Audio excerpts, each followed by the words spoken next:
நமச்சிவய அடியவர்கள் அனைவருக்கும் அடியேனின் அன்பு கலந்த வணக்கங்கள். சிவனும் முருகனும் வேறில்லை. எம்பெருமான் சிவபெருமானுக்கே உபதேசம் செய்து லோக குருவாக விளங்கி கொண்டிருக்கின்ற எம்பெருமான் முருகப்பெருமானை அருணகிரிநாதர் அழைச்சா போல எமக்கும் குருவாய் வந்து அருள்வாய் குகனே என்று மனதார வேண்டிக் கொண்டு இந்த கலியுகத்தின் கண்கண்ட தெய்வமான அந்த அழகனின் முருகனின் குருவருளோடும் திருவருளோடும் எம்பெருமான் சிவபெருமானின் பெரும் கருணையோடும் இந்த பதிவை ஆரம்பிக்கின்றேன். இன்னைக்கு பதிவு சாதாரண பதிவில் திருக்கார்த்திகையை பற்றிய சிறப்பு பதிவு. இந்த வருஷம் திருக்கார்த்திகை தீப திருநாள் எந்த நாளில் வருது, எந்த நேரத்தில் நாம் விளக்குகள் ஏற்றலாம், விளக்குகள் ஏற்றுகின்ற முறை என்ன, விரத முறை என்ன, இந்த நாளில் நாம் சொல்ல வேண்டிய மந்திரங்கள் என்ன அப்படிங்கிறத பற்றியெல்லாம் தான் இன்னைக்கு பதிவில் நம்ம பார்க்க போகிறோம். இந்த வருஷம் திருக்கார்த்திகை தீப திருநாள், திருவண்ணாமலை தீப திருநாள் எப்போ வருது அப்படின்னா டிசம்பர் மாதம் 13ஆம் தேதி வெள்ளிக்கிழமை அன்னைக்கு, கூடவே பிரதோஷத்தோடு சேர்ந்தே அமைந்திருக்கிறது. மிக மிக விசேஷம் அப்படின்னு தான் சொல்லணும்.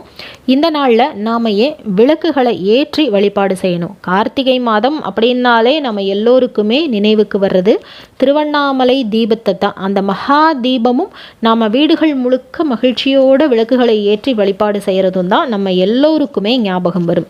இந்த நாளில் எம்பெருமான் முருகப்பெருமானையும் சிவபெருமானையும் நாம ஏன் விளக்குகள் ஏற்றி வழிபாடு செய்கிறோம் அப்படிங்கிற காரணத்தை நம்ம தெரிஞ்சுக்கணும் இல்லையா?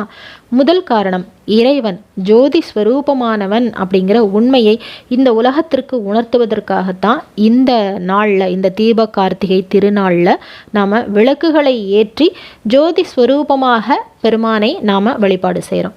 இரண்டாவது காரணம், நாம் நம்ம கிட்ட இருக்கின்ற ஆணவம், கன்மம், மாயைங்கிற இந்த 3 கெட்ட குணங்களை, மும்மலங்களை அகற்ற வேண்டும் அப்படிங்கிறதும் இன்னொரு காரணம்.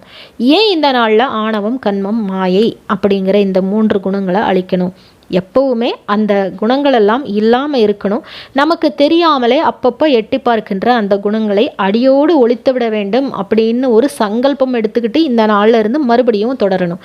எந்த நாளில் நமக்கு அந்த குணங்கள் தலை எட்டி பார்த்தாலும் அதை அப்படியே அமுக்கிவிட வேண்டும். இந்த கெட்ட குணங்கள் நமக்கு ஆகாது அப்படிங்கிற எண்ணத்தோட, தூய்மையான மனத்தோடு இருக்கணுங்கிறதுக்காக அப்பப்போ இந்த மாதிரி வழிபாடுகள் செய்யும்போது அதை நாம் ஞாபகப்படுத்திக்கணும். ஏன் இந்த நாளில் ஆணவம், கன்மம், மாயைங்கிற இந்த குணங்களை அழிக்கணும்னு சங்கல்பம் எடுத்து நம்ம வழிபாடு செய்யணும் அப்படின்னு கேட்டால், பிரம்மாவிற்கும் விஷ்ணுவிற்கும் அவரவர்களுக்குள்ளே தாங்கள் யார் பெரியவர் அப்படின்னு போட்டி வர ஆரம்பிச்சிருச்சு.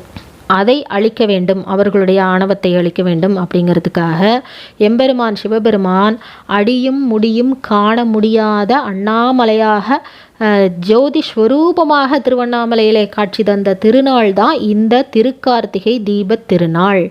எம்பெருமான் சிவபெருமான் அடிமுடி காண முடியாமல், விண்ணுக்கும் மண்ணுக்கும் பார்க்க முடியாமல் காட்சி தந்தார். அவருடைய அடியை பார்த்து விடுவேன்னு விஷ்ணு என்ன பண்ணுறார், வராக ரூபம் எடுத்து கீழே கீழே பூமிக்குள்ளே போயிட்டே இருக்கார், பார்க்க முடியல. பிரம்மா என்ன பண்ணுறார், அன்னஸ்வரூபம் எடுத்து மேலே மேலே பறந்து பறந்து எம்பெருமானுடைய முடியை கண்டுவிட்டுத்தான் வருவேன்னு அவரும் மேலே மேலே போகிறாரு, பார்க்க முடியல. 2 பேராலையும் பார்க்க முடியல. அப்புறம்தான் அடிமுடி காண முடியாத அண்ணாமலையாராக, அண்ணாமலை அப்படின்னா நெருங்க முடியாத மலை, அடியையும் முடியையும் காண முடியாத மலை திருவண்ணாமலை, பிரம்மாவினாலேயும் விஷ்ணுவினாலேயும் நெருங்க முடியாத மலை அண்ணாமலை, அண்ணாமலையாராக ஜோதி ஸ்வரூபமாக இந்த திருக்கார்த்திகை தீப திருநாளில் தான் எம்பெருமான் காட்சியளித்தார். பிரம்மாவிற்கும் விஷ்ணுவிற்கும் மட்டுமில்லை, 33 கோடி தேவர்களுக்குமே இந்த தீப திருநாளில் தான் ஜோதி ஸ்வரூபமாக காட்சியளித்தார், அண்ணாமலையாராக காட்சியளித்தார்.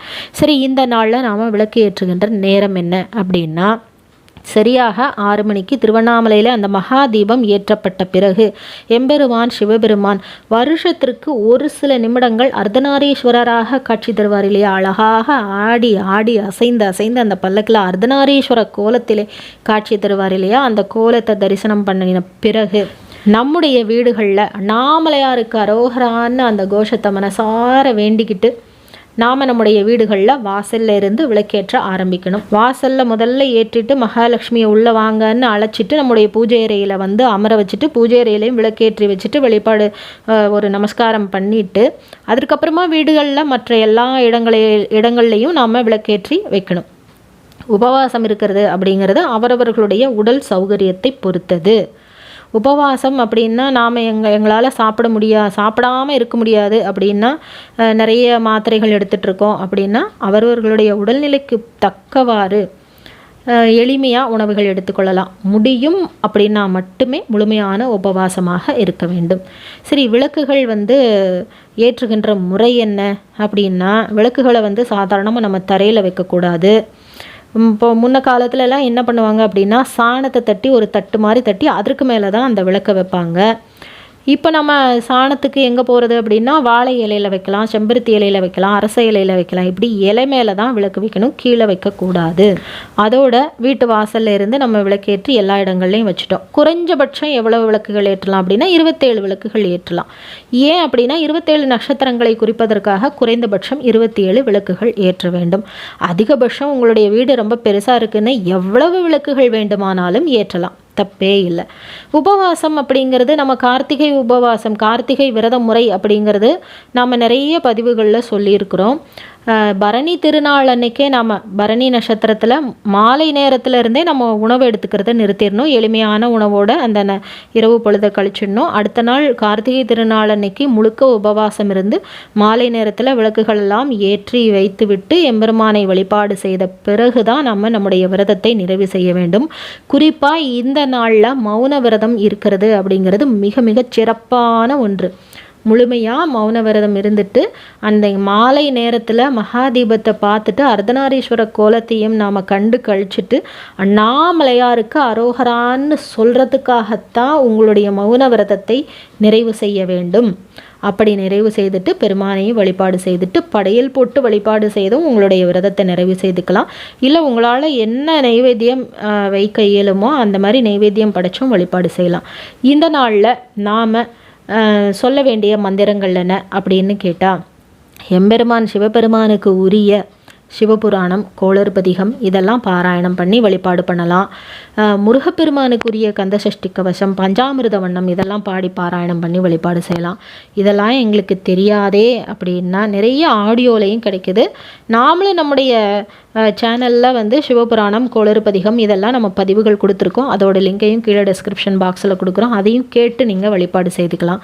பஞ்சாமிர்த வண்ணம் முருகப்பெருமானுக்குரிய விரத நாள் அப்படின்னா கந்தசஷ்டி கவசம், பஞ்சாமிர்த வண்ணம் இதெல்லாம் மிக மிகச் சிறப்பு. ஏன்னா பஞ்சாமிர்த வண்ணம் ஒலிக்கும் இடங்களிலெல்லாம் நான் வருவேன் இருப்பேன் அப்படிங்கிறது முருகப்பெருமானுடைய திருவாக்கிலிருந்து வந்தது. அதனால் எப்போ நீங்கள் முருகப்பெருமானை வழிபாடு பண்ணினீங்கன்னாலும் சரி, பஞ்சாமிர்த வண்ணத்தையும் சேர்த்து பாராயணம் பண்ணி வழிபாடு பண்ணுறது ரொம்ப சிறப்பு. இந்த நாளில் எம்பெருமான் முருகப்பெருமானையும் சிவபெருமானையும் ஜோதி ஸ்வரூபமாக வழிபாடு பண்ணி பெருமானினுடைய பெரும் கருணையை பெற்ற வாழ்விலை வளமாக வாழலாம். இந்த பதிவு உங்கள் எல்லோருக்குமே உபயோகமாக இருந்திருக்கும். உங்களுக்கு பிடிச்சிருந்ததுன்னா லைக் பண்ணுங்கள், உங்களுடைய நண்பர்களுக்கும் ஷேர் பண்ணுங்கள். மறக்காமல் நமச்சிவாய சேனலை சப்ஸ்கிரைப் பண்ணிக்கோங்க. மீண்டும் ஒரு நல்ல பதிவிலை சந்திக்கின்றேன். நன்றி, வணக்கம்.